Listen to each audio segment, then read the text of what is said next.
Olá, amigos do esporte de Guaxupé e de toda a região, forte abraço a todos, bom dia.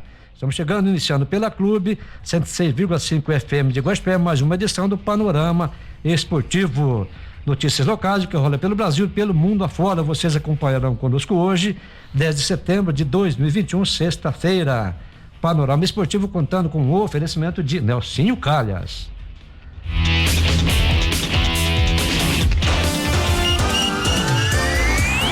Panorama Esportivo, o que vai pelo esporte da cidade e região. Informação com tradição e credibilidade. Panorama Esportivo, a partir de agora.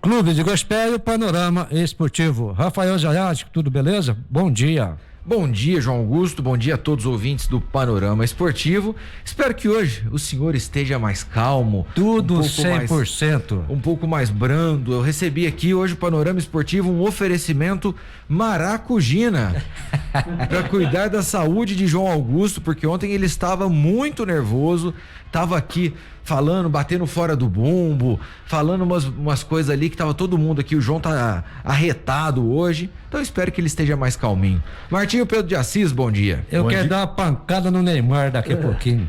Vamos lá. Bom dia, Rafael, bom dia, João Augusto. Vamos com Deus, né? Porque estamos vivendo aí momentos tensos e eu espero que nós façamos para os nossos ouvintes um programa bastante consistente na informação sobre o esporte. João Augusto, Martinho Pedro de Assis, começando então com o esporte local. Tá aí, a bola rola já hoje, nesta sexta-feira, pelo Veteranos, lá no Guaxupé Country Club. Logo mais aí à noite, estarão jogando Guaxupé Country Club e Pangaré. Ainda no Pangaré, agora amanhã, sábado, às 15 horas, pela categoria adulto. Jogão de bola, gente. Pangaré e Guarani, aí pelo adulto. Também domingo lá no Pangaré, às 8h30, pela categoria Master. O Pangaré estará recebendo uma equipe lá de Poços de Caldas. Tá aí, galera do Pangaré, rolando a bola bonito no final de semana. Informações do Leandrão, representante do Pangaré. Ainda domingo lá no campo do Planalto, período da manhã, pela categoria adulto. Recreio dos Bandeirantes e Juventude jogando lá no campo do Planalto. É um comunicado aí do seu Ismael e do seu Cícero, representantes do Recreio dos Bandeirantes. Domingo a bola rola pelo treinamento costumeiro do Master Clube da Vila Campanha, lá no campo da Vila Campanha. Um grande abraço a toda a galera do Master Clube da Vila Campanha. Domingo ainda o Bugio faz um jogo amistoso com sempre amigos do Paulinho, lá no campo do Umuarama. A bola rola domingo cedo lá no Umuarama. Jogos que acontecem no sábado, treinamentos, sábado no campo do Umuarama, o tradicional treino do Veteranos da Amizade, também lá, parte da tarde no Umuarama. O Planalto, sábado à tarde, às 15 horas, lá no campo do Planalto, estará jogando pelo Veteranos contra o Guaxupé Esporte. Planalto também, pelo adulto, estará jogando sábado, ou seja, amanhã à tarde, lá em São José do Rio Pardo. São aí informações, detalhes do Zé Roberto, representante da equipe do Planalto. Era o que nós tínhamos de notícias locais para esse final de semana. João Augusto, amanhã teremos o que falar da Federação Mineira de Futebol, então falaremos um pouco mais de segunda divisão e módulo 2, beleza? Fechado. Deixamos para amanhã. Falando em segunda divisão, vamos falar de Campeonato Brasileiro Série B. A bola rola hoje, Martinho? Rola hoje, começamos com 2 jogos pela 23ª rodada. Começamos de Vitória e Remo no Barradão às 19 horas. 21h30 lá no estádio da Serrinha, em Goiás, Vila Nova e Náutico. Um jogo que a gente tem que comentar que vai ser antes do nosso Panorama Esportivo é o Cruzeiro, que pega a Ponte amanhã na Arena do Jacaré, 11 horas da manhã. Cruzeiro e Ponte às 11 da manhã. 11 horas da manhã. E vai ter público, hein? Nós vamos conversar a respeito disso. Complemento da rodada a gente deixa para falar amanhã no Panorama Esportivo, fechou? Fechado. Então vamos lá, João Augusto, esse jogo Vitória e Remo, que acontece hoje no Barradão, expectativa para ele? Olha, Rafael, momento mais delicado mais complicado para o Vitória. O Remo vem fazendo uma competição até ocupando uma posição intermediária, então está melhor posicionado hoje do que o próprio Vitória. Agora, a Vitória no último jogo arrancou uma vitória, né? Foi merecedora da vitória e joga em casa hoje, claro, apesar de não ter torcedor, mas o Vitória está buscando um caminho de voltar novamente a vencer, né? A ter os resultados satisfatórios, os resultados positivos. E hoje, como estou falando, pega um Remo numa posição até intermediária, mas eu estou conseguindo achar que o Vitória pode arrancar hoje um resultado bom diante do Remo. Você aponta, Martinho, o Vitória como favorito nesse jogo de hoje? Olha, Rafael, o Vitória tá lá embaixo, né? E ele não apresenta assim um futebol muito, digamos, qualificado para isso. Nesse quesito aí, com relação ao que o João apontou, o Vitória é o 17º, tá aí na zona de rebaixamento, realmente precisa de pontuação, mas o Remo vem fazendo apresentações até, de certa forma, consistente nos últimos jogos, apesar que foi derrotado na última partida, há 3 jogos que não vence, tá na hora também de se firmar. É um jogo aí, o Vitória vem nos últimos resultados, o Vitória vem até num momento melhor, embora está lá embaixo na tabela, mas é um jogo que eu não vejo assim essa virada ainda do Vitória. Eu vou ficar mais com o empate. Por falar em um jogo meio sem pretensões, nós temos também hoje Vila Nova e Náutico. Evidentemente que o Vila Nova lá embaixo, porém o Náutico perdeu o gás, né? Mas esse jogo, se você analisar, Rafael, ele é importantíssimo pro Vila Nova. Por quê? O Vila Nova hoje está na 16ª posição, bem perto, bem próximo, encostadinho no rebaixamento, no Z4, né? Com 23 pontos. E enquanto aí que a equipe do Náutico está lá em cima na 7ª posição. Então, só que Vila Nova joga em casa, tem que arrumar uma forma de começar a sair também dessa posição incômoda, que de uma forma ou outra é o momento do Vila Nova em se tratando de classificação. Não tá lá bem essas coisas, enquanto que o Náutico tá muito melhor. O Náutico, você disse muito bem, deu umas vaciladas, deu umas escorregadas, umas derrapadas, né? Mas está em crescimento novamente na competição. Bom, falando do terceiro jogo da rodada, que vai acontecer antes do nosso panorama de amanhã, esse jogo entre Cruzeiro e Ponte Preta, o jogo acontece na Arena do Jacaré. Detalhe, o Cruzeiro conseguiu a liberação aí para 6 mil pagantes. Aí Vanderlei Luxemburgo foi mencionar, falou, e aí, será que é bom, não seria melhor jogar no Mineirão? O Luxemburgo vai lá, polêmico, que ele só falou assim, prefiro 6 mil na Arena do Jacaré do que no Mineirão. Mas ele falou isso por conta das proporções do gramado, proporção do campo, 6 mil pessoas na Arena do Jacaré é bem mais próximo do jogador, o que vai inflamar. E ele falou isso justamente porque ele pede que a torcida seja o centroavante e que faça diferença para esse Cruzeiro. Agora, Martinho, tá certo isso? Um pode ter jogo com público, o outro não? É como se o vírus estivesse num lugar e o outro não estivesse, né, Rafael? Vou começar por aí. Então, a Federação Mineira já está conseguindo, até junto o próprio prefeito de Belo Horizonte, vai ter uma nova reunião, me parece que dia 28 agora desse mês já começa a voltar 30% de todos os jogos, até porque os demais times da Série B também protestaram contra isso, o negócio foi parar no STJD. Agora, com relação à segurança, eu fico assim meio invocado quando a gente faz essa seguinte pergunta: por que um lugar pode e o outro lugar não pode? Será que um lugar tem vírus e o outro não tem? Eu tô até sendo repetitivo aqui.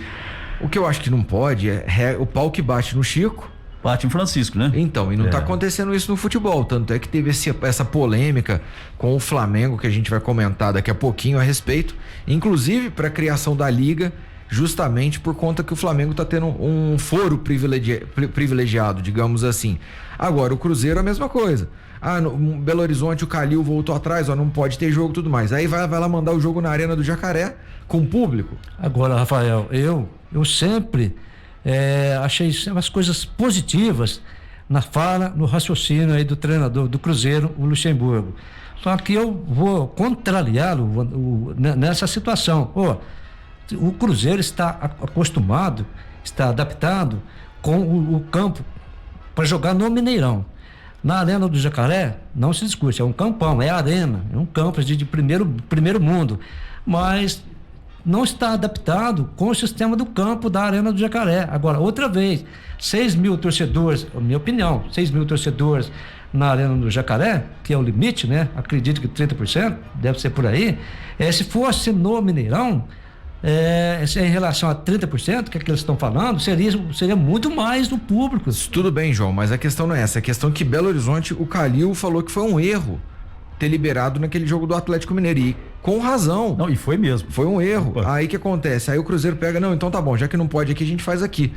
Peraí, gente, não tá certo isso. Não, tá errado. Ô, Rafael, mas o problema que eu ainda fico mais chateado ainda, para ser sincero, é as coisas jurídicas também, que tem dupla interpretação de lei. É certo que as leis não é uma ciência exata, é uma ciência humana e dá realmente margem de interpretação. Porém, no caso de pandemia, as coisas têm que ser levadas muito mais a sério. O lado financeiro acaba falando mais alto. Então, é como se diz, tem a fase amarela, tem a fase vermelha, tem cidades em até fase verde, ou seja, já não tem problemas, mas tem outras ondas pandêmicas aparecendo por aí.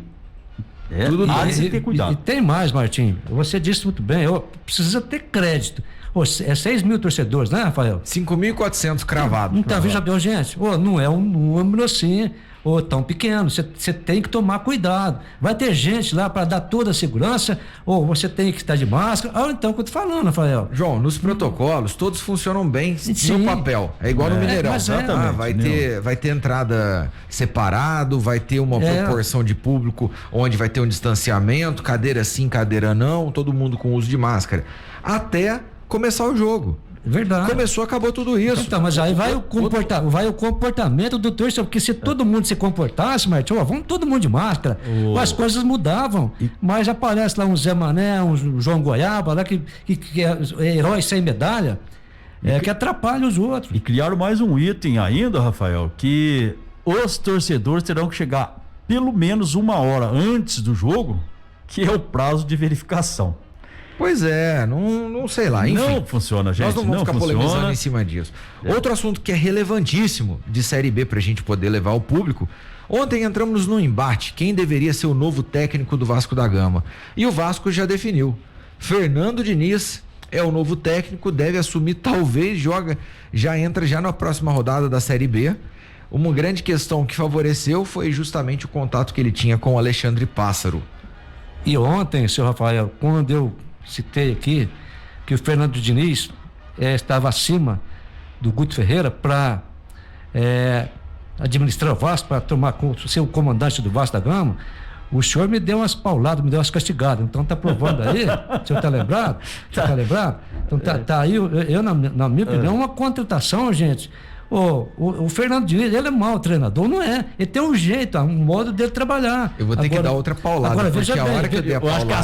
Veja bem, Rafael. Martinho, a hora que eu dei paulada nele foi a hora que ele tava comparando o que o Diniz tinha ganho para ir pro Atlético Paranaense ou o Rogério Ceni. Eu não falei de Vasco da Gama, jovem. Se você buscar alguma coisa do Fernando Diniz... você não acha nada. Tem hora, Rafael, que eu sou contra o Fernando Diniz, mas sabe que eu só penso errado? O Fernando Diniz, você pode me ajudar, Martim? Ele começou lá no Audax. Foi o único lugar que ele fez um trabalho bom. Não, então, o que eu estou dizendo para você, Rafael, o Vasco da Gama tem um apoio.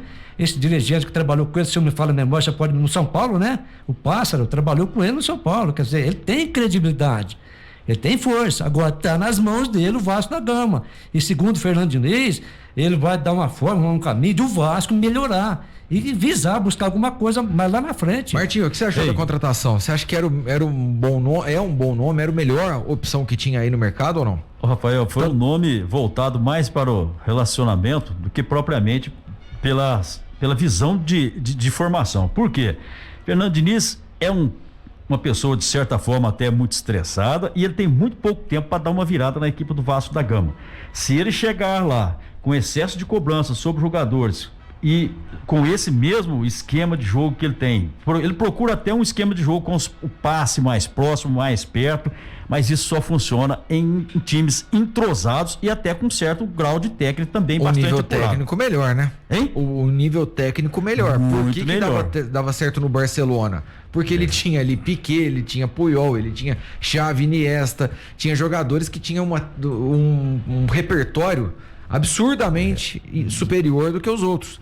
Aí ele quer colocar nos times do Brasil, não dá. É o tipo do treinador que vai bem quando o nível técnico é bom. Então não é, eu não enxergo o Fernando Diniz como exatamente um técnico criativo. E no Vasco precisa, principalmente neste momento, de um técnico bastante criativo e também de muito relacionamento no vestiário. Mas Martinho... Mas convenhamos que é duas coisas que ele não tem.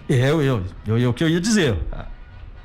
Mas veja bem, Martinho, na chegada do Diniz, ele foi muito pronto, ele vai contar com os jogadores, tem mais vida no futebol, jogadores cascudo, e o Vasco tem algum, ele vai contar com, veja bem, o Vanderlei, é um goleirão, ele conta, é uma experiência, o Cano é o jogador, o Castan na zaga, eu vou contar com esses jogadores experimentados, jogador de vivência no futebol, pra gente conseguir fazer isso o Vasco ele tinha em todo lugar, João.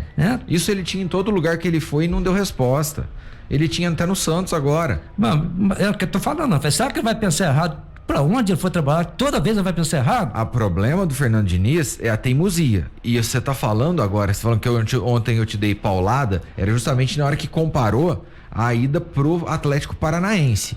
Quando citamos da possibilidade dele ir para a Série B, inclusive nós mencionamos que talvez seria uma boa oportunidade para ele tentar ser mais humilde e começar um trabalho lá de trás. Senão ele chega em qualquer time, quer implantar o sistema dele, acha que vai dar certo e não vai.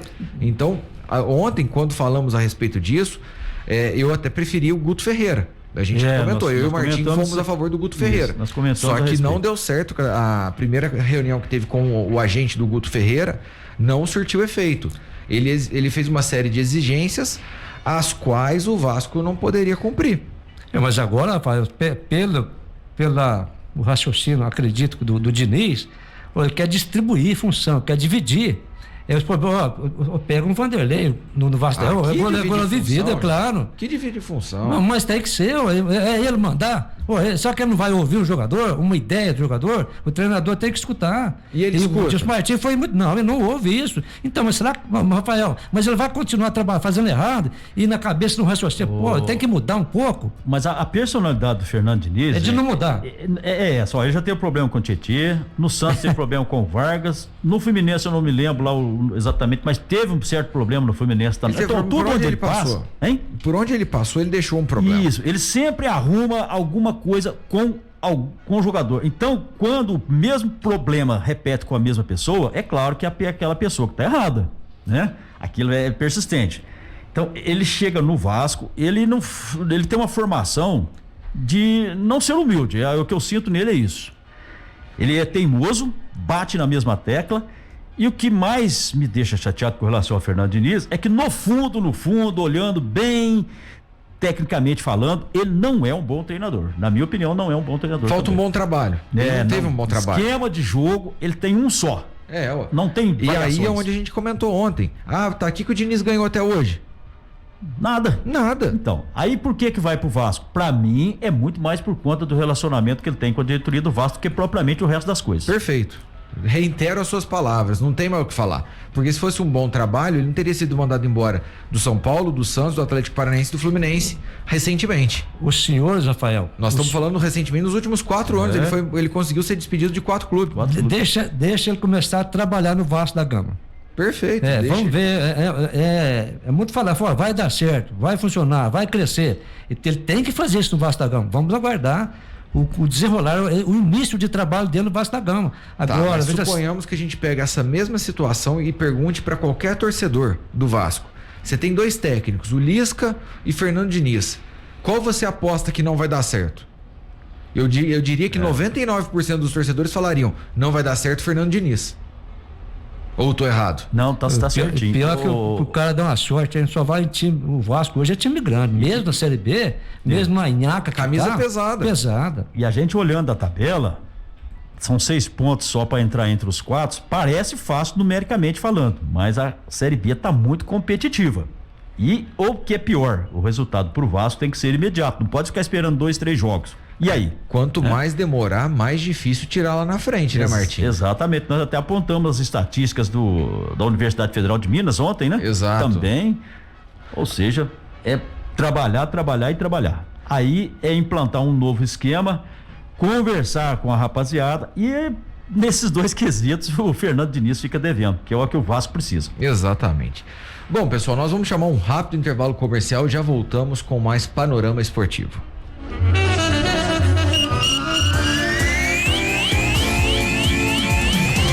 Estamos apresentando o Panorama Esportivo. Rádio Clube, a emoção simples, a comunicação que você gosta. Você sabe para que serve calhas, rufos e pingadeiras? A calha coleta a água da chuva, o rufo faz a conexão da telha com o telhado e a pingadeira é o acabamento que vai em cima do muro para proteger. Se identificou com algum desses problemas? Se não, tudo bem. Agora, se a sua casa está passando por algum destes, entre em contato com o Nelsinho Calhas. Instalação de calhas, rufos e pingadeiras com o maior profissionalismo. Agora, trabalhando também com coberturas metálicas e serralheria em geral. Fone 3551-3855. Sabe qual é o principal inimigo do mosquito? Você. Quando você faz a sua parte, o mosquito perde força. Por isso, descarte o lixo corretamente, mantenha o quintal limpo e dê atenção aos locais e objetos que podem acumular água.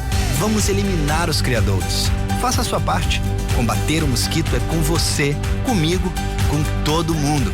Saiba mais em gov.br/combate a Aedes. Ministério da Saúde. Governo Federal.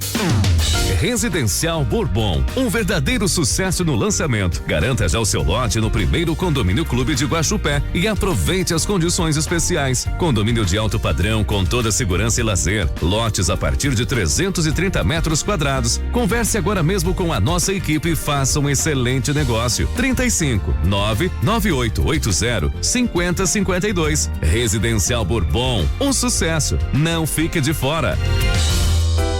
Vem pro digital, um combo imperdível, um combo sem igual. Combo digital só na conexão. É tudo fibra. É internet fibra ótica de 100 mega com streaming exclusivo de filmes e séries por apenas R$ 49,90 nas 3 primeiras mensalidades. Combo digital só na conexão. É tudo fibra. Acesse combos.conexãotelecom.net.br e confira o regulamento. Conexão.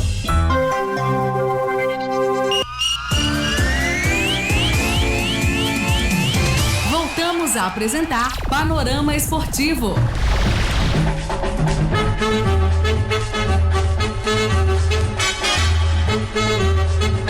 Estamos de volta pela Clube FM com o Panorama Esportivo. É, pessoal, não deu certo a nossa secada ontem, viu?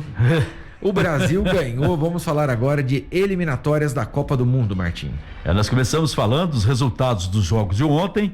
Às 7h30 o Paraguai venceu a Venezuela pelo placar de 2-1. No estádio Defensor del Chaco, lá no Paraguai, o Paraguai bateu a Venezuela. Esse que você falou, né, Marcinho? 2-1? Foi 2-1. Paraguai. Então agora eu vou mudar aqui lá pro Uruguai, lá no estádio Campeão del Chico. O Uruguai, às duras penas, ganhou do Equador 1-0 magro. E às 8h, Colômbia 3-1 sobre o Chile. Agora sim, Martim, aconteceu lá no Monumental de Nunes, lá em Buenos Aires.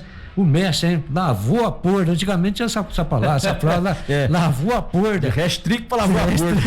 3-0, 3 gols do Lionel Messi. O João, ele só lavou a porra, ele lavou a tropa inteira. Lavou a chuva, lavou todo mundo. Bom, e o nosso Brasil acabou vencendo por 2-0 sobre o Peru, jogo que aconteceu às 9h30 de ontem. Vamos repercutir agora jogo a jogo, mas gostaria que começasse, João Augusto. Um apanhado rapidamente aí, como foi Uruguai e Equador, essa vitória magrinha, mas muito importante para o Uruguai. Sim, Rafael, é um jogo difícil para a equipe do Uruguai. O Equador resistiu muito, você pode ver o gol aí, saiu aí numa falha da parte defensiva do Equador, mas o Uruguai fez o necessário, buscou o que precisava, que era a vitória e os 3 pontos, e conseguiu aí, mesmo um jogo difícil, mas o Uruguai fez o preciso, 1-0. Gol nos acréscimos, né, Marquinhos? Gol nos acréscimos também. Bom, esse jogo também, conforme falamos, foi fundamental para que o Uruguai consolidasse nesse G4 das eliminatórias. Nós vamos falar já a classificação, mas muito importante. Por sua vez, o Paraguai também, 2-1 sobre a Venezuela, e deu uma embolada ali, né, Martinho? Olha, Rafael, aí a Venezuela era a última colocada, continua como a última colocada, vem de 3 derrotas consecutivas, é um sério candidato a ficar pelo caminho. Tem chão ainda, mas já ficou muito difícil, né? E nós tivemos aí, por outro lado, o adversário da Venezuela, que é o Paraguai, que agora tá encostadinho aí na repescagem, digamos assim. Se terminasse hoje, iria para repescagem. Aliás, não iria. Está fora, né? Tá fora, tá encostadinho. Tá com 11 pontos no 6º colocado. Aí? João Augusto, a Colômbia chacoalhou o Chile 3-1 com um grande show de Miguel Borja. Olha, Rafael, merecido. A seleção colombiana foi melhor, o placar, o resultado que mostra, né? Superioridade sobre aí o Chile. E o Borja, né? Novamente voltando a ser aquele Borja de antigamente, aquele Borja marcador de gols, aquele que enxuriçava a parte defensiva dos adversários. E tá aí, a Colômbia merecidamente arrancou esse placar, jogando lá no estádio Roberto Meléndez, na Colômbia, batendo o Chile por 3-1. Agora, Martinho, esse Chile também tá deixando a desejar, hein?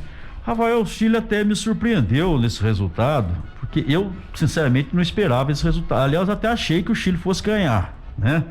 O Chile teve uma queda de produção aí. No primeiro tempo só deu Colômbia, de ponta a ponta. Exatamente. E no último jogo o Chile acabou empatando, mas me surpreendeu. E um resultado, assim, bastante elástico até. Ou seja, o Colômbia fez bonito, né? Tá aí conseguindo também melhor exposição. A Colômbia, com esse resultado, entrou para a repescagem. Hoje a Colômbia está na 5ª posição com 13 pontos. E o Chile ficou lá embaixo na 8ª posição com 7. A Colômbia voltou a vencer após 3 empates consecutivos nas eliminatórias. Consequentemente, Colômbia estaria indo para a repescagem hoje, João Augusto. Então, é importantíssimo esse resultado. Como frisou muito bem o Martinho, hoje está brigando aí por repescagem. O treinador da Colômbia, rapaz, você pode me ajudar, é aquele que passou no São Paulo, né? É o Rueda? Não. Da Colômbia me fugiu agora. O Rueda não passou no São Paulo. Não. Agora, João Augusto, falando um pouco mais sobre as eliminatórias, ontem o grande destaque para mim da rodada foi o show do Messi. Rafael, inquestionável. Olha, mas eu questiono o Messi. Muitas das vezes eu falei que na seleção da Argentina ele joga pouco. O futebol dele é curto. É diferente de clubes, no caso do Barcelona e hoje no PSG. Só que ontem o Messi me quebrou as pernas. O homem jogou tudo. Jogou fino da bola, chamava o jogo, joga aqui em mim, enfim. Ontem foi o cara. E você acha que isso aí não tem a ver por um momento onde a seleção argentina realmente subiu de produção? Sim, com certeza. Não foi como um todo, não foi exclusivamente o Messi. A seleção argentina melhorou de produção. E se você analisar hoje, mais ou menos em relação a elenco, a equipe, a time da seleção argentina, hoje, ela é muito dependente do Messi. E ele está mostrando, né? Em relação à Argentina de anos passados, de décadas passadas, um time totalmente reformulado. E reformulado para melhor. Isso sim, aí o Scaloni está fazendo com a seleção da Argentina. Está reformulando, está mudando, com peças certas, no lugar certo, já buscando alguma coisa lá na frente. Agora, Martinho, um ponto positivo. Agora falando um pouco mais dessa participação do Messi, uma pintura, o gol 79 minutos ali, ele dá uma caneta no jogador, vai e bate pro gol, mas tirando sem a menor possibilidade de defesa pro goleiro. Rafael, e outro detalhe, hein? Além desses 3 gols que o Messi fez, ele acabou tendo outras 3 oportunidades, ou seja, ele foi o homem do jogo ontem da equipe da Argentina. E a Argentina, como um todo, falando do time como um todo, não deu a menor chance para a Bolívia. Nos 2 tempos, só deu a equipe da Bolívia. Da Argentina. Da Argentina. Agora, por sua vez, gente, a Argentina teve até gol anulado, foi anulado pelo próprio VAR, mas bem anulado. O jogador estava impedido realmente. Exatamente, não tem questionamento quanto a isso, Rafael. Agora, e o que seria uma assistência do Messi? Seria uma assistência do Messi também. Agora, João, além de tudo dessa marca que a gente falou do hat-trick, os 3 gols que ele fez ontem, ele superou a marca do Pelé. Ele marcou 79 gols pela seleção. Então, é um ponto positivo na carreira do Messi para a própria seleção da Argentina. Veja bem, né, Martinho? Superar um Écio, Arantes do Nascimento, um Pelé, gente, é um ponto positivo, muito bom. Você pode ter certeza que vai continuar brigando, vai continuar lutando pela seleção da Argentina. Os 3 gols que ele fez ontem, além dele superar o Pelé, o número de gols do Pelé, ele superou também e ele se tornou o maior artilheiro das eliminatórias. Exatamente. O Pelé tem 77 gols, né, nessa categoria, e o Lionel Messi foi para 79. Rafael, falando aí dos gols, o Lionel Messi ontem fez gol de perna direita, o primeiro gol foi de perna esquerda, o segundo de perna direita, o terceiro foi também um golaço. É um jogador, ele é ambidestro, né? Ele joga com as duas pernas, ele se vira para direita, para esquerda, ele tem uma habilidade realmente imbatível. E não é que eu queira jogar polêmica, mas não dá hoje para comparar Messi com o Neymar. Mas vamos falar depois disso. Você falou em Pelé, só para registrar. Há dias passados agora, o Pelé foi internado no hospital em São Paulo, no Albert Einstein, fez uma cirurgia para uma retirada de um tumor no intestino, né? Com 80 anos, o último boletim médico, informação que o Pelé está passando bem, está recuperando bem, está aí, tomara que Deus ajude aí para toda a recuperação do Edson Arantes do Nascimento, o rei do futebol mundial. Bom, agora sim, vamos falar de seleção brasileira de futebol. Ontem eu até manifestei aqui que eu torceria para a seleção dar uma pipocada aqui, porque não dá, gente. Perde a vontade de assistir jogo da seleção com aquele futebolzinho burocrático. Porém, o Tite fez algumas mudanças. Ele entrou a campo com um time bem alternativo. Você tem aí, Martinho, o time que ele entrou em campo? Que ele entrou em campo. Eu tô com Everton, Danilo, Éder Militão, Lucas Veríssimo, esse foi o miolo de zaga, e Alexandro também pela lateral. Casimiro foi o volante marcador. Gerson, Everton Ribeiro, Lucas Paquetá, Gabigol foram os que entraram. E depois vieram as substituições. E Neymar. Você esqueceu o Neymar. Neymar, desculpe, foram os que iniciaram. Então vamos lá. Falando agora lance a lance, falando um pouco mais do jogo, a gente teve aí logo no começo da partida um Brasil. O Peru deu espaço pra caramba.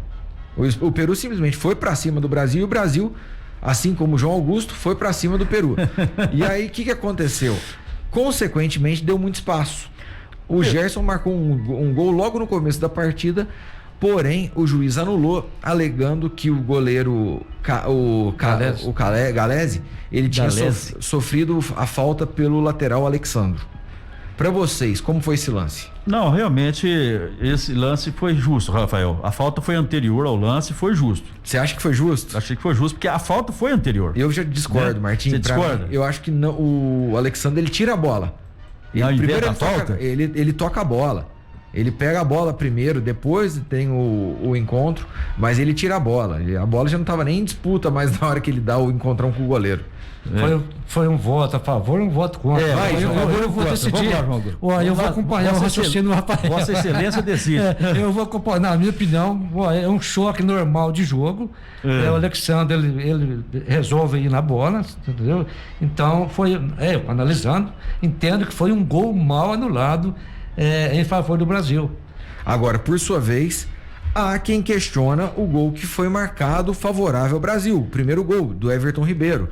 Até então, teve duas irregularidades no mesmo lance. Eu vou perder de novo, vamos lá. Há quem diga que teve no lançamento, tinha um impedimento no Neymar. Aí depois ele rouba a bola do zagueiro peruano. Santa Maria. Ele rouba a bola, cruza pro Everton Ribeiro, e o Everton Ribeiro bate pro gol. Ele faz o gol. Aí ficou um impasse. Estava impedido ou não estava? Ou foi falta do Neymar no Santa Maria ou não? E aí, Martim? Olha, o impedimento, Rafael, para mim não houve. Foi lançamento normal, legal, né? Não vi aquela linha, mas na movimentação própria do gol e parando o computador no momento do lançamento, não foi impedimento. Aí, o Santa Maria toma a frente do Neymar, que para mim faltou perna do Neymar naquele lance. O Santa Maria faz uma proteção e sai na frente do Neymar. E o Neymar chega por trás e faz falta. Foi falta do Neymar. Foi falta do Neymar. O juiz segue o jogo, manda seguir o jogo, o Neymar faz o cruzamento. E aí o Everton Ribeiro, que não tem nada a ver com isso, fez o gol que acabou sendo legal. O Everton Ribeiro não tem nada a ver com a história. Pra mim, houve falta, sim, do Neymar sobre o Santa Maria no lançamento. Pra você, João Augusto. Olha, eu vou acompanhar o Martim. Gente, o Neymar, ele deu um safanão no Santa Maria. Pô, foi falta, claríssimo. É claro, depois ele deu sequência, acabou de acontecer o gol. Mas você pode ver, num domínio da bola, como disse o Martim, muito claro, o zagueiro estava na frente e o Neymar deu um tranco nele, deslocando, jogando no chão. Pô, falta claríssima que o senhor Vilmar Rondon, que apitou o jogo, né, que eu considero um dos bons árbitros do futebol sul-americano e também do mundo, ele deu uma engrossada. Eu, analisando, opinando, falta do Neymar no zagueiro Santa Maria do Peru. Bom, aí beleza. Passou alguns minutos e aí nós tivemos um pênalti no Militão. O jogador do Peru quase dá um ipom no Militão ali e o juiz nem olha pro lado. Isso porque ele estava a 2 metros do lance. Aí sim o juiz voltou errado de novo, dessa vez contra o Brasil. Eu não posso acreditar que essa história de compensação, que para mim compensação é erro duplo, ou seja, errou uma vez por não ter feito e torna a errar por deixar de fazer. Então aí sim foi um pênalti não marcado. Para mim, pênalti não marcado. Ó, para você o pênalti não marcado do Militão. E para você, João Augusto? Olha, tá difícil eu ser diferente do Martim, que a análise dele foi correta. O pênalti, na minha opinião, pênalti em cima do Éder Militão.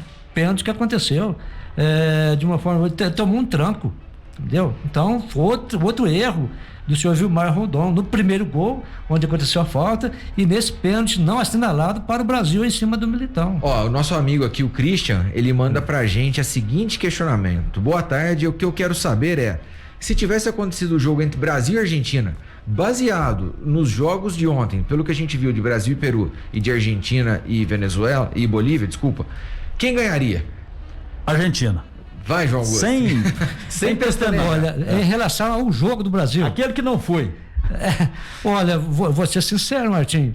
Olha, é de assustar. Mas o nosso ouvinte aí, ele tá com um raciocínio muito perfeito. Argentina. Eu vi a Argentina, soberano. Até porque, pra gente que. Não é que a gente tá sendo pessimista, torcendo contra o Brasil, não. Nós estamos analisando a Argentina. Sabe por quê? O volume de jogo da Argentina ontem, tá certo que a Bolívia não é igual ao Brasil, mas é um volume de jogo muito contundente, muito envolvente e tirou todos os espaços da equipe da Bolívia. E escalação por escalação, a escalação do jogo de ontem da seleção brasileira é praticamente o time que havia se escalado para enfrentar a Argentina. Exato. Agora, então, eu acho que assim, tudo bem que é um clássico, né? Que a gente tem o clássico, acaba que às vezes a gente não dá pra apontar favorito e tudo mais. Enfim, não me agrada a seleção brasileira. Aí você pega ontem, aí beleza. Aí tivemos o segundo gol. Uma jogada toda trabalhada ali, onde teve o Gabriel Barbosa, vai em profundidade, cruza, Everton Ribeiro ele chuta, a bola resvala no jogador no Galesse e também resvala no jogador peruano, sobra no pé do Neymar, que estava em posição legal. Até o VAR foi questionar também, mas aí tava lá, o Neymar teve o trabalho de apenas aparar o pé e pôr pra dentro. Dá a camisa 10 e a meia pra mim, que aquele gol até eu faria, Rafael. João, aí. Agora, a gente vai discutir o posicionamento aonde que estava o Neymar. Que ele estava dentro do gol. Não, ele estava bem tranquilo. Não, eu falo assim, na hora de definir, na hora de concluir. Se eu tivesse um pouquinho, tipo assim, 1 metro, ele não faria o gol. Eu até diria que se o zagueiro tivesse prestado um pouco mais de atenção, ele teria adiantado, mas não estava impedimento. Mas se o Neymar chegar, o zagueiro tiraria a bola. Ó, 2 observações aqui. O Juninho Que Doce, João Augusto, mandou aqui que ele acha que foi o gol normal, o primeiro gol do Brasil, gol normal, porque os árbitros sul-americanos não marcam qualquer contato. Isso foi um contato normal de jogo estilo Libertadores. Mas houve empurrão. O Juninho entendeu, a gente respeita a opinião, porque é um árbitro. Hein? O Juninho é árbitro. Ele é árbitro, é verdade. Tem isso. Inclusive, mas houve empurrão, sim. Não, inclusive o Juninho apitou o nosso treino ontem, né, foi bacana o Juninho. Agora, peraí, Juninho. Você é conhecedor de todas as regras, vamos respeitar a sua opinião. Mas houve um safanão, houve um tranco do Neymar. Um safanão. Então, Juninho, repensa direitinho aí. Agora, vamos respeitar a opinião do Juninho. Eu ainda consigo entender que houve a falta. Ele mandou aqui pra você, Ferpa, não foi nada. Um abraço, Juninho. Um abraço pro Marquinho do Planalto, que tá mandando um alô aqui pra gente também. Um abraço pro Fernando, um abraço pro Claudinho, que inclusive diz o seguinte: atenção, torcedor brasileiro. O que será necessário para que aconteça para que o Tite caia fora da seleção? É uma excelente pergunta. Muito boa. Porque assim, ele vai mal, ele é soberano lá. Não sei o que, a seleção continua não jogando nada, o Tite é inquestionável. Eu não sei. Ele só não caiu ainda, Rafael, porque ele hoje, gente, é 100% nas eliminatórias sul-americanas. Ele Se só ele não tivesse lá caiu porque embaixo. não tem outro. Não, Rafael, porque se ele tivesse lá na quinta ou sexta, você nem entre os 4, ou já tinha rodado. O futebol das eliminatórias, que as eliminatórias da Copa do Mundo elas são feitas por continentes, aí é obrigação. É obrigação. Então, é o critério da FIFA. Agora, os demais, tirando a Argentina, os demais times estão fracos. Até o próprio Uruguai não tá aquela coisa que mete medo, digamos assim, né? Ontem, eu percebi uma mudança, uma estratégia do Tite, por exemplo, jogando com o Paquetá de um lado, o Everton Ribeiro do outro, e quando a bola ia para frente, os dois enfrentavam pelo meio para descer os dois laterais. É uma boa estratégia. Mas você gostou do Brasil em campo? Rafael, essa estratégia que eu estou falando aqui, ela até funcionou. Só que foi diante do time da Bolívia, né, gente? Aí. Peru. Desculpe. A Bolívia foi com a Argentina. Diante do time do Peru. É outro padrão de jogo. É outra coisa. Jogando igual jogou ontem. Vai pegar uma seleção francesa. O que acontece? Aí perde, Rafael. Sabe por quê? A velocidade da seleção brasileira, e hoje o futebol moderno exige-se muita velocidade. Lembra do lance do primeiro gol, por exemplo, quando a bola saiu nas costas do Neymar, que o Santa Maria chegou na frente? Sim. Aquele lance, eu não posso nem dizer que o Neymar teve uma vontade, eu acho que ele não teve, foi mesmo preparo físico. Inclusive ele saiu com alguns bababás depois também do jogo, mas enfim... Aquele lance é uma demonstração de que a seleção brasileira precisa conversar com o preparador físico e botar os meninos para adiantar um pouco mais o passo, vamos dizer assim. Porque muitas jogadas da seleção, eles acabam perdendo em função do preparo físico e não propriamente da estratégia de jogo. Aí quando chegar com os times europeus, aí a coisa vai ficar complicadíssima. Ô João Augusto, o Marquinho do Tabuão manda pra gente aqui duas coisas, duas observações. Primeiro, um grande abraço pro Marquinho, e disse que o Diniz, em todos os lugares que passou, não fez nada, e no Vasco vai ser pior ainda. E o segundo ponto, ele disse que hoje tá mais calmo para falar da seleção, mas disse que falta humildade para os jogadores brasileiros. Fazem um jogo mais ou menos e se acham demais, por isso tomam sufoco na Copa. Ainda acrescentou que o Messi fez 3 gols ontem, passou o Pelé, conforme nós falamos, e que não tem a mesma postura que o Neymar. Perfeito aí o análise do Marquinhos, só que falta umidade e falta bola também. Falta bola. Rafael, antes de chegar aqui da emissora, você gosta de passar, conversar com o Sérgio, taxista, tá ligado todo dia no palácio. É ali que você fica bem informado, né? Como é que faz com esse Danilo? Gente, ele é horroroso, a gente vem falando. O Alexandro, é péssimo. O Neymar, gente, o Neymar tem que saber receber as críticas, enfim. Agora. Eu achei desnecessário ontem. Na hora que ele saiu da partida, ele desceu além em todo mundo. Eu achei que não precisava daquilo. Ele lançou uma pergunta, Rafael, ontem até nessa entrevista. Desculpa, João, tá cortando, mas a pergunta que ele lançou é: o que mais camisa 10 Neymar precisa fazer para a seleção brasileira para cair na confiança do torcedor? Mais ou menos por aí. Eu não vou abrir aspas, não, porque não foi exatamente essa palavra, mas o pensamento foi esse. Para que fazer um tipo de pergunta dessa? Eu acho, para mim, a obrigação de um jogador, até uma obrigação até patriota, quando entra em campo, é dar o melhor que tem que dar mesmo. Sim, e tem outra coisa, Martinho, ele não está preparado para receber crítica e elogios. Mas agora, o Neymar, gente, hoje é o cara, hoje é o bambambam. A seleção precisa muito dele. Isso é natural. Eu sou Neymarzete, né? Vocês falam que eu sou Neymarzete. Eu defendo mas se a gente analisar, o cara, Deus deu o dom para ele jogar bola.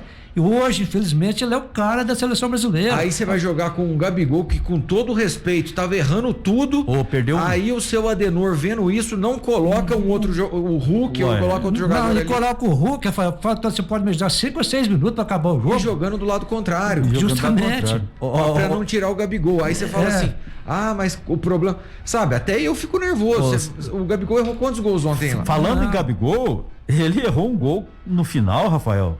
É um gol imperdível, o Gabigol. Aí você vai falar, é falta de sorte, alguma coisa assim. Por um jogador de nível de seleção que quer ocupar a posição, não poderia ter errado. Martinho, você entrou no ponto fundamental. Você falou um jogador a nível de seleção. O problema é esse. Eu não vejo ele a nível de seleção. Pra mim, ele é um excelente jogador pra clube. Existe jogador de clube e existe jogador de seleção. O Neymar? Não, o Gabigol. Ah, o Gabigol. Não, eu vou... Ele precisa... Martinho, você disse uma frase, uma palavra aí, humildade, simplicidade. Se ele tivesse isso, gente, nem conheço o Gabigol, é ele, eu analisando. Eu acredito que o futebol dele, que bola ele tem, saber jogar sabe, só que ele não é humilde. Ele quer ser o cara, quer ser o bambambam. E tem todo o apoio, tem todo o respaldo do treinador, como disse o Rafael, é um caminhão de gols. E o Tite demorou para tirar do jogo. Bom, gente, uma informação aqui de última hora. Presta muita atenção nisso. Vamos lá. O jogador que falta na seleção brasileira jogou ontem no Guaxupé Country Club. Um volante estilo Gerson participou ontem do treino e fez feio lá. Trata-se de João Augusto de Souza. Ele quer ir pro gol, lembra que ele falou que eu jogou ontem no Country Club. Pelo que eu tô vendo aqui, o problema maior é que ele saiu e não atendeu nem os fãs que estavam no alambrado. Mas ele tá cobrando por assinatura assinatura não, como é que é? Por autógrafo. Você tá querendo exigir do Neymar? O que você tá fazendo, João Augusto? Grande abraço aí. Eu sou diferente, apesar da minha velhice. Mas eu trato todo mundo aí com todo gosto, com todo carinho, com todo mundo. Você tem um grande abraço aí, essa pessoa que parabéns aí pela crônica. Legal. Será que é o Juninho que mandou? Será que é ele? Eu fiquei sabendo que você jogou ontem em estilo Gerson. Não, só dá um tapa na bola. Pegou, tocou. Não, Rafael tá mais fácil, toma no você. Ô, Marchinho, pera aí. Hoje, futebol é sempre, futebol é objetivo. Mata no peito, deixa no terreno, tapa. Isso que a seleção brasileira não tem. O homem que faltou pro Tite. Tá aí João Augusto fazendo história aí. Eu, por exemplo, não dou autógrafo pra ninguém, porque ninguém pede. Foi o Juninho mesmo, viu, João? Foi o Juninho. Tem mais, só pra... Teve um lance que eu fui no fundo, quem bateu o lateral pra mim, eu corto do Paulinho. Antigamente falava foiçada, né? Me deu uma foiçada, o Juninho falou, vai lá, pede desculpa pro companheirinho lá. Opa, o companheirinho era você? Não. Fala, Paulo, vai lá e pede desculpa pro amiguinho lá. Toma um cartão amarelo pra você. Grande abraço pro Juninho. Rápido intervalo comercial, já voltamos para falar um pouco mais dos times da Série A do Brasileirão. Beleza.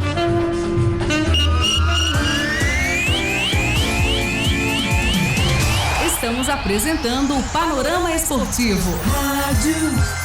Atenção cliente CEMIG. Todos os dias realizamos ações para a melhoria e expansão da nossa rede de fornecimento de energia, executando desligamentos programados. Para saber se o seu endereço está nessa programação, bem como a data e a hora da interrupção, acesse cemig.com.br. Você também pode receber avisos de desligamentos em sua região por SMS ou e-mail. Basta atualizar seus dados no CEMIG Atende Web. CEMIG, nossa energia, sua força. Minas Gerais, governo diferente, estado eficiente. Você sabe como se cultiva um café de alta pureza e qualidade?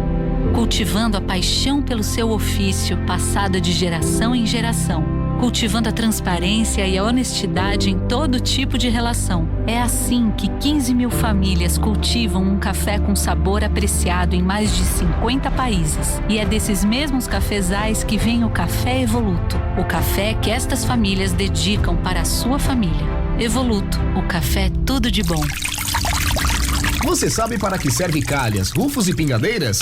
A calha coleta a água da chuva, o roof faz a conexão da telha com o telhado e a pingadeira é o acabamento que vai em cima do muro para proteger. Se identificou com algum desses problemas? Se não, tudo bem. Agora, se a sua casa está passando por algum destes, entre em contato com o Nelsinho Calhas. Instalação de calhas, rufos e pingadeiras com o maior profissionalismo. Agora, trabalhando também com coberturas metálicas e serralheria em geral. Fone 3551-3855.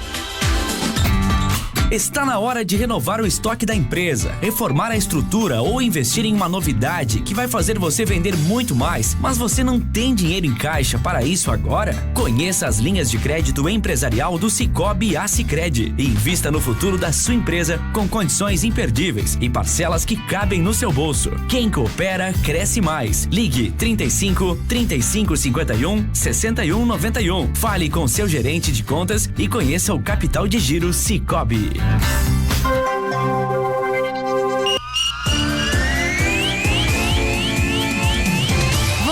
voltamos a apresentar Panorama Esportivo.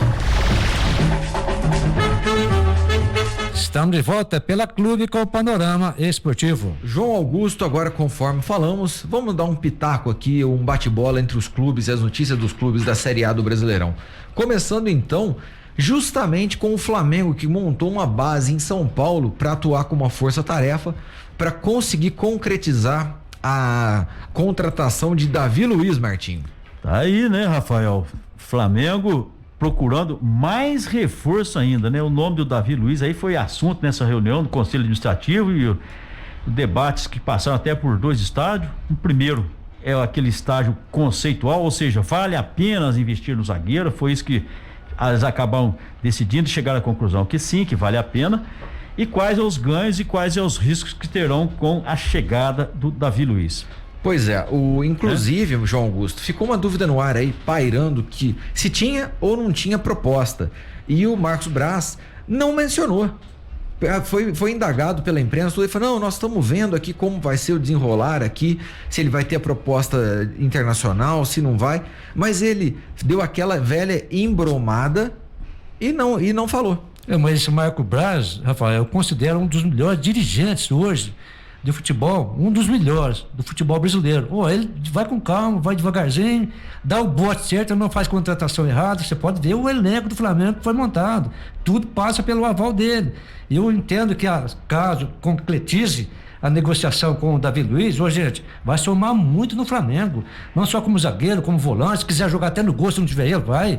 É um ponto positivo e parabenizo o Marcos Braz do Flamengo. E nós temos um desenrolar aí, Rafael, até dia 17 agora é o último dia de prazo para inscrição do Davi Luiz, ou seja, é uma decisão também muito rápida. Exato. A única coisa que está pesando no Flamengo é a questão caixa, que sentaram para pensar sobre isso. É, exatamente. Que eles querem o Davi Luiz lá na equipe do Flamengo, a diretoria quer. Bom, falando em Flamengo, que encara o Palmeiras no final de semana, o Palmeiras que já tem aí então 3 grandes reforços. Já tem o retorno de Everton, goleiro, Gustavo Gomes e Piquerez. Sendo assim, o Palmeiras deve ir com força máxima. Inclusive, o Palmeiras fez um jogo treino nessa semana, time titular contra time reserva. Então, o Abel Ferreira teve aí esses 10 dias aí para realmente afinar e tentar dar rodagem para Luiz Adriano para que ele volte a fazer gols. Puxa vida, mas é importante. Eu, com sinceridade, eu não gosto do futebol do Luiz Adriano.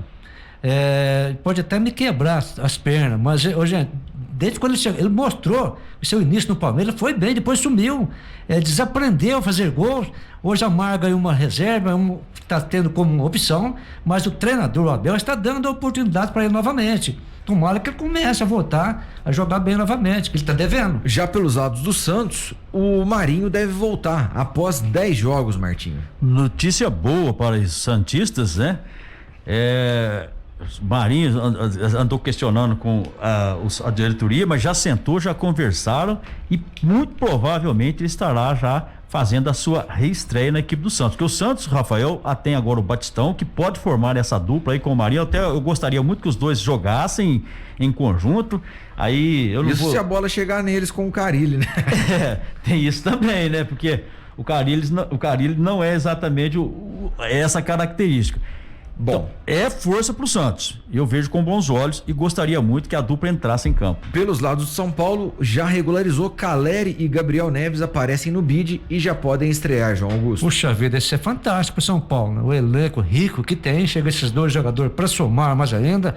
Você pode ter certeza que o treinador aí, o Crespo, está muito contente com esses 2 jogadores para encaixar no São Paulo. E tem mais, Caleri, o São Paulo está precisando de aqueles fazedor de gol. Tem vários jogadores, mas nenhum está fazendo isso.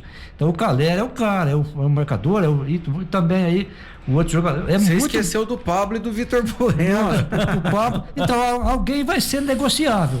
Com certeza, será que o Pablo vai entrar na... Ô João, se você arrumar alguém que faça uma proposta pro Pablo, mas você não deixa correr não, já chama, vamos ver o que a gente consegue adiantar aí. Mas essa vida do Caleri aí, é fantástico pro São Paulo. Bom, pelo lado do Corinthians, o William deve estrear no domingo e o Jô também é liberado de treinamento. Olha, agora sim, uma opção muito boa, né? Pro Silvinho, essa volta do William, jogador muito técnico, né? Jogador que vai para cima, tem uma qualidade muito boa. tem uma visão muito boa no futebol, no jogo, então entendo que será uma das grandes potências, das grandes forças nessas contratações do Corinthians, vai somar muito na equipe do Corinthians. Para você, Martinho, o William entra, vai ser titular, como você vê essa estreia do meio-campista? Nós tivemos a estreia no jogo passado do Roger Guedes, que estreou muito bem e inclusive fez gol, né? Estreou com gol. E o William, como disse o João Augusto, eu endosso as palavras do João Augusto, é um jogador super talentoso que sabe conduzir a bola. O Corinthians agora tem Renato Augusto, que também já jogou até inclusive seleção brasileira, ou seja, agora está na vez do Corinthians começar a embalar o jogo, que o Corinthians até cresceu de produção nos últimos jogos, mas faltava aquele embalo. Então, para mim, é uma boa pedida para a equipe do Corinthians a estreia de William, que vai fazer esse jogo aí de estreia ao lado de grandes nomes também na equipe do Corinthians. Se realmente for, pelo que a gente notou aqui, o Silvinho até mencionou que pode ir a campo com Cássio no gol, Fagner, João Vitor, Raul Gustavo e Fábio Santos, Gabriel, Juliano, Renato Augusto e William, Roger Guedes e Jô. Então, o que me estranhou é porque que o Jô foi dispensado do treinamento, né? Mas será que é para poupar desgaste físico? Tomara que seja só por isso. É um momento também dessas contratações e o Corinthians precisa arrumar mais um zagueiro. Você pode ver, o Gil está suspenso, não vai. Então são dois jogadores promissores que vão entrar na zaga aí. Então o Corinthians precisa se preocupar em contratar mais um zagueiro. Vai ficar um time, porque o time do Corinthians hoje, se for analisar no papel, em nomes, gente, é forte, hein? E banco de Araçatuba, mas o papel não joga. O nome não joga. Os nomes são fortes. O meio do campo do Corinthians reforçou, tá muito reforçado. O meio do campo tá muito reforçado. Não, e tem aí destaque, são os jogadores aí que dispensam comentários. Até então, todos aqueles que a gente mencionava que eram babas, era o Luan, eram os caras. Agora não, agora é o padrão. Isso, agora viraram banco e terão que. E vai brigar por Libertadores, hein? Bom, falando em Libertadores, o Fluminense que briga pela Libertadores e já acertou ontem a compra de Caio Paulista por 5 anos, pagou $1,5 milhão. Uma boa compra, né, João? Bom, jogador novo, né? Que vem mostrando qualidade. E o Fluminense é uma situação também que dá o bote certo, não dá passe errado. Fez uma boa contratação. E o valor, né? Se a gente analisar, jogador novo, que você lá na frente poderá ganhar dinheiro em cima, boa contratação do Fluminense. 50% dos direitos do Caio Paulista por $1,5 milhão, exato, né? 7 milhões e meio. Com um contrato aí de 5 anos com um jogador que está em bom momento, ascensão, com tendência a crescer ainda. Boa aquisição. Uma notícia não muito boa para a torcida do Galo é que no jogo de ontem o Savarino sentiu a virilha e foi substituído aos 19 minutos da partida contra o Paraguai e virou dúvida, hein? Até então, um dos jogadores que estavam mais sólidos do ataque do Galo ao lado do Hulk, é bem provável que seja poupado já nesse final de semana. Mas o elenco do Atlético é muito forte, você pode ter certeza. O substituir tem nome, a altura para substituir o Savarino, apesar que ele vinha bem no Atlético Mineiro, mas tem aí o Cuca não vai sofrer tanto aí com a ausência do Savarino. Se não tivesse substituto, jogador à altura, seria problema, mas eu acredito que vai passar aí tranquilamente pelo substituto. Para finalizar o panorama esportivo de hoje, o Inter recusou uma proposta aí do clube da Turquia por Gabriel Bosquilha e tem aí a volta de Paulo Guerreiro, uma alternativa para Aguirre no ataque. Pois é, a volta do Paulo Guerreiro. O Paulo Guerreiro nem jogou para o seu clube, para sua seleção, que né, no jogo de ontem. Exato. Então tá aí também com problema de contusão. Agora, com relação à venda, Rafael, eu acho que deve ter sido o valor, eu não sei qual é o valor, né? Porque o Bosquilha no Inter não me parece ser também uma peça fundamental. Não é, né? Não vejo também, não. Bom, amanhã a gente comenta jogo a jogo, a gente fala um pouco mais sobre essa próxima rodada do Campeonato Brasileiro, bem como a Série A e Série B. Amanhã, quando entrarmos no ar, já estará rolando aí 30 minutos da partida do Cruzeiro. E aí eu lhe pergunto, quanto que estará, João Augusto? 1-0 pro Cruzeiro. Eu não gosto de acompanhar não, mas eu vou acreditar no Cruzeiro, 2-0. Eu também, 0-0. 0-0? Os torcedores do Cruzeiro vai ficar bravo com a gente, não, mas Cruzeiro, E a Ponte Preta, né? Que joga com o Cruzeiro. Exato. Tá aí, Panorama Esportivo vai ficando por aqui para voltar amanhã no mesmo horário. Próxima atração Radiolar, a revista social da cidade. Gente, grande abraço, fiquem com Deus e até lá. Tchau.